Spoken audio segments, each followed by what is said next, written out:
Welcome back to our channel. இதான் எங்கள் சேனலில் ஃபர்ஸ்ட் டைம் பார்க்குறீங்கன்னா மறக்காமல் சப்ஸ்கிரைப் பண்ணிக்கோங்க. சப்ஸ்கிரைப் பண்ணிட்டு பக்கத்தில் இருக்க பெல் ஐக்கானையும் ப்ரெஸ் பண்ணிக்கோங்க.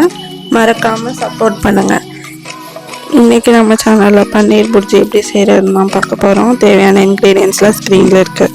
பேனில் வந்துட்டு ஒரு 2 டேபிள் ஸ்பூன் ஆயில் சேர்த்துக்கோங்க. ஆயில் கூடவே நான் இன்னும் கொஞ்சம் ரிச்னஸ்க்காண்டி ஒரு 1/2 டேபிள் ஸ்பூன் பட்டர் ஆட் பண்ணிக்கிறேன்.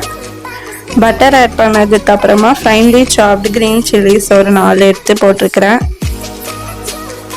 சோம்பு ஃபர்ஸ்டே ஆட் பண்ண வந்துட்டு அதனால இப்போ நான் கொஞ்சம் ஒரு 1/2 டேபிள் ஸ்பூன் சோம்பு ஆட் பண்ணிக்கிறேன். நெக்ஸ்ட் ஒரு 1/2 tablespoon ginger garlic paste போட்டுட்டு நல்லா சாட்டே பண்ணிக்கலாம்.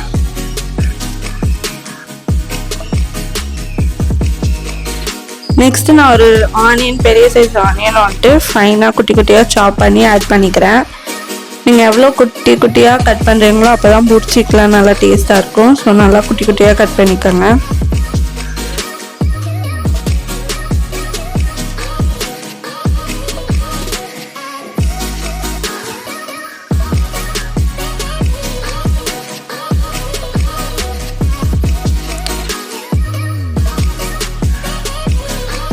ஆனியன் கொஞ்சம் நல்லா சாட்டே ஆனதுக்கப்புறமா இப்போ நம்ம வந்துட்டு மசாலாலாம் ஆட் பண்ணிக்கலாம். நான் ஒரு 1 tablespoon chilli powder add பண்ணிக்கிறேன். அதாவது ஒரு 1/2 டேபிள் ஸ்பூன் மல்லித்தூள் ஆட் பண்ணிக்கிறேன். 1/4 டேபிள் ஸ்பூன் மஞ்சத்தூள் ஆட் பண்ணிக்கிறேன். அவ்வளோதான், ஸ்பைசஸ் பெருசாக ஒன்றும் இல்லை. இதை வந்துட்டு நம்ம நல்லா மிக்ஸ் பண்ணிக்கலாம். அப்போது ஸ்பைசஸ்லாம் போட்டதுக்கப்புறமா நான் வந்துட்டு ஒரு தக்காளி வந்துட்டு நல்லா ஃபைனாக கட் பண்ணி ஆட் பண்ணிக்கிறேன். இல்லாட்டி நீங்கள் தக்காளியை வந்துட்டு கிரைண்ட் பண்ணி பேஸ்ட்டாக கூட ஆட் பண்ணிக்கலாம். ஸோ இப்போ கொஞ்சம் ரொம்ப ட்ரையாக இருக்கனால நான் கொஞ்சமாக வாட்டர் ஆட் பண்ணி மிக்ஸ் பண்ணிக்கிறேன்.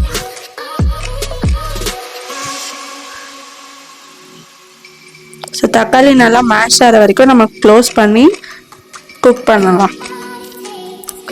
ஸோ அப்பப்போ கொஞ்சம் கொஞ்சம் தண்ணி ஆட் பண்ணி இப்படி மிக்ஸ் பண்ணிக்கிறேன்.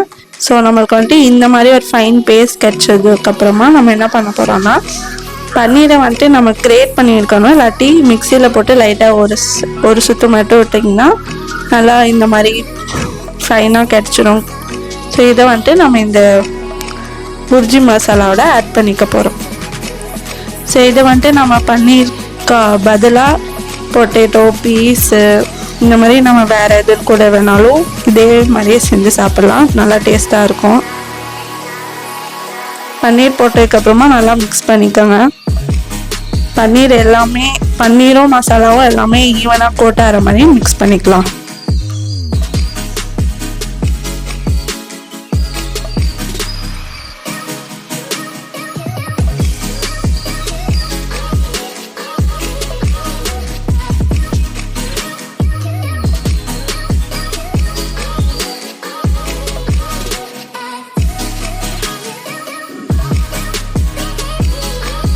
நல்லா மிக்ஸ் பண்ணியாச்சு.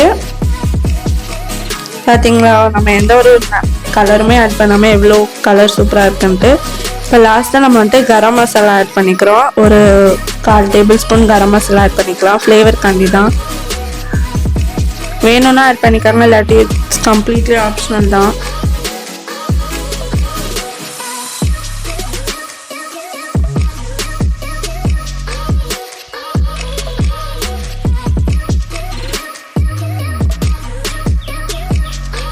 நெக்ஸ்ட்டு நம்ம வந்துட்டு ஃப்ரெஷ் க்ரீம் ஆட் பண்ண போகிறோம். இதுவுமே ஆப்ஷனல் தான், இருந்தால் ஆட் பண்ணிக்கோங்க. இருந்தால் இன்னும் கொஞ்சம் ரிச்னஸ்ஸாக இருக்கும், இல்லாட்டி நல்லா டேஸ்ட்டாக இருக்கும்.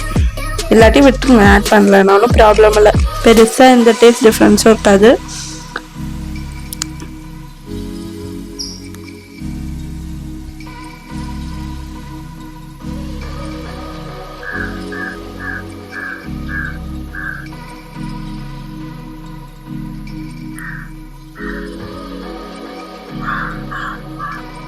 அடுத்தது நான் வந்துட்டு கொரியாண்டர் ஃபைனாக சாப் பண்ணி ஆட் பண்ணிக்கிறேன். ஸோ நீங்கள் ஃப்ரெஷ் க்ரீமுக்கு பதிலாக என்ன பண்ணலான்னா கேஷ்யூ நட்ஸ் வந்துட்டு நீங்கள் நல்லா ஊற வச்சுட்டு அரைச்சி கூட நீங்கள் அது கூட ஊற்றிக்கலாம். அது ஒரு ஆப்ஷனல் தான். வேணும்னா நீங்கள் அப்படி கூட ட்ரை பண்ணி பாருங்கள். எக்குக்கெலாம் வந்துட்டு ஃப்ரெஷ் க்ரீமுக்கு பதிலாக நீங்கள் கேஷ்நட் அரைச்சி ஊற்றி எக் புர்ஜி மாதிரி சாப்பிட்டிங்கன்னா நல்லா டேஸ்ட்டாக இருக்கும் சப்பாத்தி தோசைக்கெலாம்.